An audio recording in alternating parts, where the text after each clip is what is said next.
Like every noble-born girl, Fiora Laurent's life was decided for her from the beginning. As a member of the esteemed House Laurent, she would get an arranged marriage for political gain, but unlike others who would accept their fate, Fiora refused to live like this. She would rebel at every opportunity, giving her dolls away to her maids and practicing sword fighting with one of her many older brothers. When she was given dressmaking mannequins, she used them for sword fighting practice instead. As the youngest in the family, nothing much was expected from her, but she refused to be used as a pawn. And this finally came to a head on Fiora's 18th birthday. Despite her rebellion throughout her childhood, her father Sebastian was having none of it, and he arranged for her to get married to a member of a branch of the Crown Guard family. The day of the wedding came and all of the nobility were present, including King Jarvan III. At the altar, Fiora announced that she refused to let her life be decided by somebody else. This brought shame onto the other family, and the Crown Guards demanded to restore their honor in the old-fashioned way, with the duel. It had been one of Jarvan's main goals as kings to stop the infighting and bickering among the nobility, but this time he was powerless to stop it because Fiora had accepted the duel immediately without hesitation. Sebastian, scared for his daughter's safety, asked to fight in Fiora's place. The Crown Guards in return chose a veteran vanguard member to fight instead of the groom-to-be. In his time, Sebastian was indeed a competent swordsman, but in his advancing age he had slowed and lost his edge. It was doomed.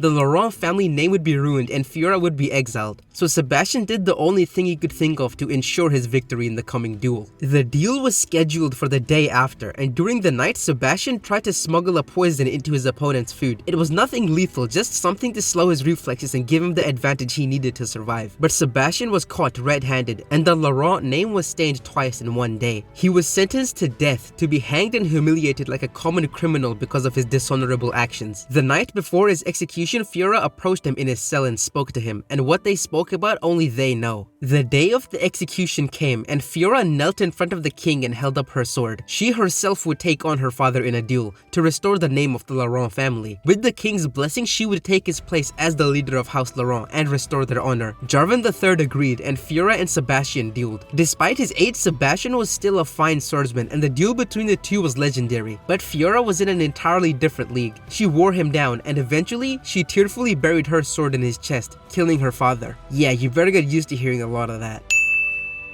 King Jarvan III saw the duel end and said that Sebastian had paid for his crimes. By right, Fiora was the new head of House Laurent. The beef between the Crown Guards and the Laurent was over. But even then, there was scandal and politics behind Fiora becoming the new head of House Laurent. What would such a chaotic and unruly woman bring to Demacian if she didn't even want a husband? She was the youngest of many brothers and had usurped their right to leadership by killing their father in a duel. But Fiora responded to this drama and gossip with her usual cold efficiency. Rather than demand those who talk against her pay with a duel, she did something different. She called upon all distant members of the Laurent family and granted them noble status. This further cemented the place of the Laurent family in the Demacian nobility, so now no one could doubt the power and standing of the House Laurent. Fiora strove to refine the art of bladecraft in Demacia. Dueling was an ancient and precious art, and House Laurent would lead in its preservation. But sometimes Fiora could not avoid the drama and had to face it head-on. So when a noble named Umberto talked a little too much shit about Fiora, doubting her lineage, Fiora was forced to challenge him as a comeback.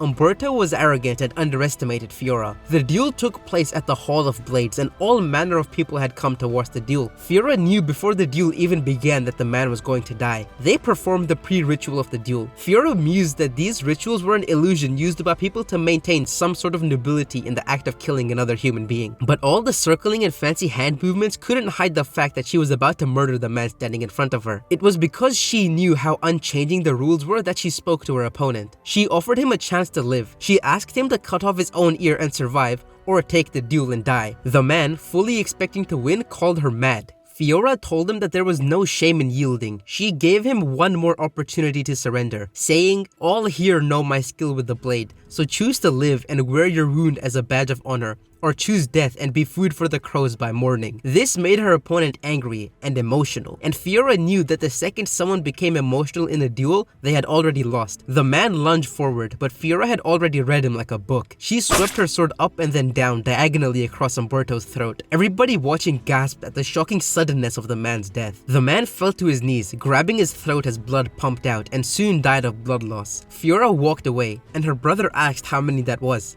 15? 20? 30, responded Fiora.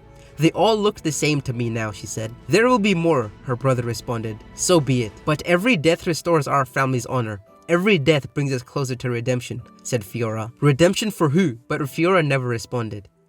You might be wondering why Jax is listed in Fiora's related champions. Their beef is one of the oldest out of all the champions in the game, and there's even a canon story about it. But I'll talk about it in the Jax video later down the line, so keep your eyes out for that. Anyway, thank you so much for watching. Tune in next time where we discuss Galio and go more in depth into Petricite. Come watch me on Twitch, and bye for now, and see you tomorrow.